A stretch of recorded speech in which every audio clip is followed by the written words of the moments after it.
I did my research on this blade about 2 months ago online, and back then I thought it was called the Kizer Gemini. I might be thinking of another blade. Who knows? So many knives, so many different names, but looking at the box top, it says Kizer Ursa Minor. I think I'll go with that name. Model number KI3472, nothing fancy knife show. Still cranking along. This is a very cool blade. I did seek it out for you guys. Finally got one. It is recommended. Look at the cool pouch it comes in. No, I'm not usually a fan of pouches, but this one I like because it's wide enough that I can use it for something other than a knife. I mean, knives, there's one clear across the room. I can't get it. They include like a knife pouch all the time. I never put knives in there. I will put a watch in there if I'm like transporting it or something and I don't want it to get scratched up. But this pouch right here, added value, it totally is, because I can use it for something useful, like holding my wallet when I'm single tracking on the KTM 500 EXC up in Hood River, Oregon. By the way, go watch that video, the music video posted in Patreon. Did I post it on A channel? I think I also released it on A channel. Yeah, oh, I gotta narrate that other one too. I'll try to get around to that sometime. But I could put my wallet in this, put it in the tank bag, put a scuba retractor on this end. Boom, perfect. Why would you need to do that? Nothing fancy. Because the tank bag is very shallow, and if you forget to zip it and you go ripping down the woods, your wallet could fall out. Voice of experience.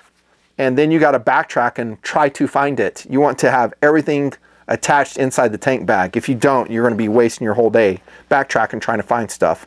Oh, lesson learned. So there you go. It's kind of an old-fashioned pattern, you know, with the Digicam, but it's still cool. And here's the knife. The Ursa Minor. We'll go with that. An upscale EDC blade. Very cool. It is a collaboration with Ray Laconico. Sorry, I don't know how to say your name, dude. So many knife designers. Can't keep track. His Jasmine folder. This is the production version of it, I think. Nice clip blade, 3.1 inches. CPM S35, which is a great steel. I think all of us are fans of it. Stonewash finish on this one. Really nice edge on it. Flats right here for consistent angle sharpening. Not a super light knife, 3.8 ounces. It looks lighter than it would be. And again, I've said this before in a lot of KRVs, you would think titanium would always be super light. It's not. It is lighter than a stainless steel frame knife, which I, at this point, pretty much hate. That's right. I don't like stainless steel frame knives. Not always. There are a couple I do like, but generally I don't. 3.8 ounces, so a little bit chunky. Here's this side of the blade. Ursa Minor on this side. It's a cool blade shape. I like it. Flipper design, obviously. That makes it fully ambidextrous. Ceramic ball bearing system. I find the pivot to be perfect. Comes out fast. Locks up solidly. There's your stop pin. Look into the pivot area of the Ursa Minor. Centering. Perfect. Ooh, I like that. I like it when they put something on the spine right here. So there's a designer's name. Just a nice little added thing. Design element. You're stuck with a clip in tip-up carry and on this side only, which is a downside. If you're a lefty, for instance. I don't know if you would like it. I'm glad they did tip up, though. Here's your timing on the lock bar with a steel insert. Nice clean frame lock though. Rounded corners on this. Titanium handle. There's a titanium backspacer on this too. I like the blue. That's super cool. And the mini Torx fasteners. Pivot screw. Let's see if it's unusual. It is, but notice you have a mini Torx in the center of it so you can adjust it. I like that. So it has a really cool design element, but they have not made it so bad that you can't adjust it if and when you need to do so. Pricing on this at Blade HQ, $145. I would say it's a pretty good buy. It is. I mean, I don't know how much he's selling his Jasmine folder for, but I bet you it is a lot. And this puts it you know, in the company of some really good knives. Would I buy it? Yeah, I would. I would. I mean, 145 is a little bit up there, but you're getting a titanium frame lock, ceramic ball bearings, and you're getting a really good steel, CPMS 35. So I would say it's a pretty good value.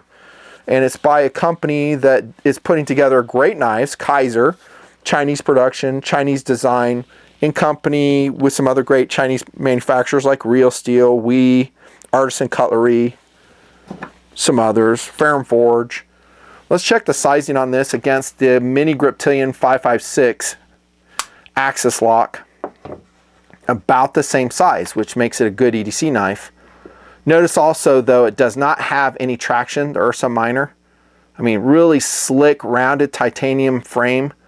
No jimping, no thumb ramp. I mean, at least there's an attempt here on the 556 to do that. What else do I have on the table? I have the Metamorph front flipper. Thing's so hard to get out sometimes. That's a cool knife, though. Speaking of another great Chinese production blade. Is this Real Steel doing this? Yeah, it's Real Steel.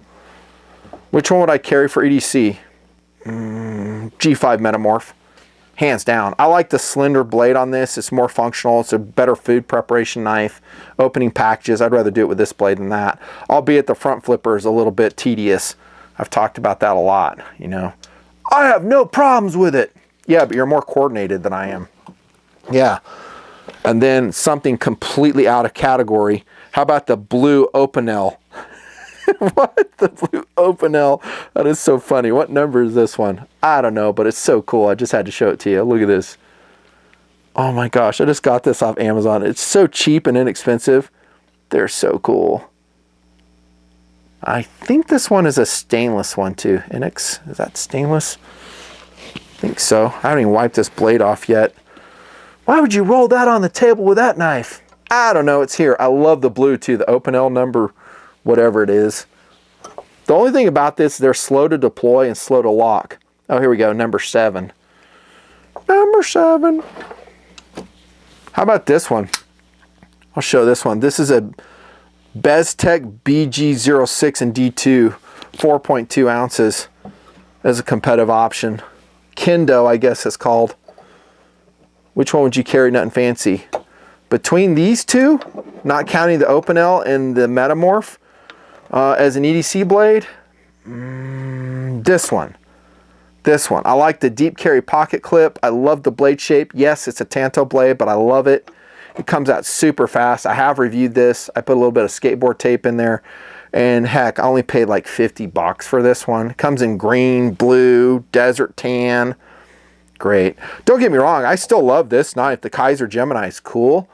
But the thing is, this kind of fat, stubby blade, I've kind of moved on from that in my EDC blades. And I like something more slender. Urban Trapper would be kind of another representation of it. You saw it in the G5 Metamorph. In that. Both of those are great knives. And heck, I still have it here hanging out. How about the Almar Eagle HD?